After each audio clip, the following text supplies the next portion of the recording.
All right, hi. So in this Excel video, I'm going to talk about how to hyperlink things to cells, and then also how to add images to cells and make the image stay with that cell and not go all over the place on you.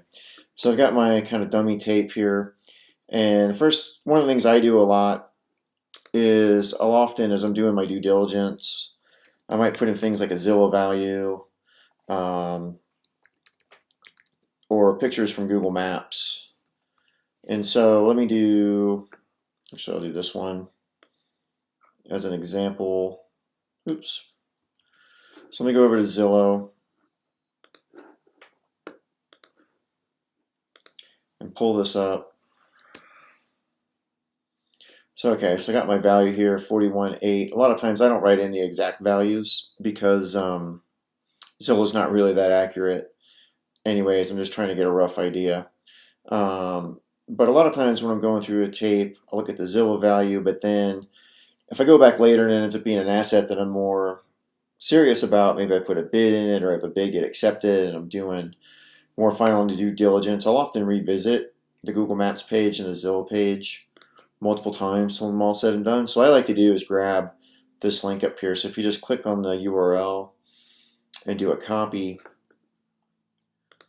then when I come back to my spreadsheet, it's called 41.8, close enough. You don't need the exact value. If you right click and you come down here and you put hyperlink, or I'm doing this on a Mac, if you're doing it on a Windows machine, it just says link at the bottom. And then you can paste in, so just Control V, Command V into there, create a link to your page. Now, down the road, if I want to go back and get to that Zillow link, I can just click on here. So I've got this nice link. It'll open up a window, take me right back. It's kind of nice.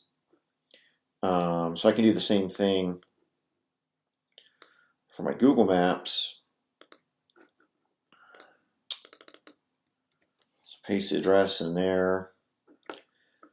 And now what I like to do, let's get a picture of the property, and actually the picture didn't show up. But notice as I pan and zoom around, the URL is actually changing. So what I can do is get the view. Oops, that's not what I wanted to do. Let me go back. Get the view that I want.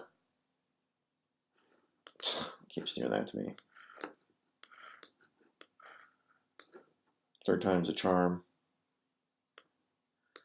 Or maybe not. I think this house is funny too because it's got all these weird lawn decorations. I'm not quite sure what's going on there. But I can copy this URL, and now this URL will take me to actually that image that I've zoomed in on and panned on. It won't take me to this standard one over here. And then the other thing I like to do is note the year that the image was taken. So this one is from 2014. 2014, and then to add that link, I just right click, hyperlink, or it ends up being link on Windows, Command V or Control V to copy that in. And now I've got a link that takes me right back to that specific view, which is kind of nice. Now, I don't do this so much, but some people like to take screen captures of the actual home and put those into the spreadsheet. And there are a lot of ways you can take screen captures. It's just Shift Command 4 on a Mac. When I'm on a Windows machine, I use this other application called Snagit. But I'll take there, and then this is my image. Okay, so now to insert a picture in Excel, you just go Insert, Pictures. I'm pulling from a file. And so that showed up on my desktop. So I can insert this, resize it, something a little more manageable. And then maybe I want to adjust my row heights.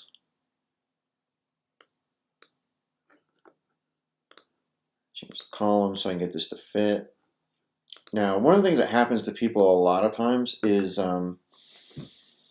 you've got to configure the picture properly so that it stays with the cell and will move around. So if I click on this and right click and I go Format Picture, I get this menu over here, and I want to go to this Size and Properties. And there's three options. So Move and Size with Cells, Move but Don't Size, and Don't Move or Size. A lot of times people will find they're defaulted to this, and that creates a lot of problems. So if you've got Don't Move or Size, now if I do something like, say I come in here and I've got to create some more columns, the picture moves, or if I adjust my row height, it doesn't stay with it. So if I go through a tape and I insert a bunch of images, but then I have to start making other modifications to the spreadsheet, this can be a real pain in the butt. Your pictures go all over the place. What we really want this to do is stay with the cell. So if we go back to this menu and we say Move and Size with Cells, that's the one you want. Now if I do things like add, insert columns, this will move with it. And then if I do things like change the row height, it will even resize itself to fit in that cell. It's not necessarily going to lock the aspect ratio. But that will keep things from moving around. So those are some quick tips that can help you create hyperlinks to web pages within a tape, or if you are going to copy paste images in there, keep them locked to the cells so that they don't go all over the place on you as you go ahead and continue to manipulate the spreadsheet. So anyhow, that was a quick one. Hope that helps. See you next time.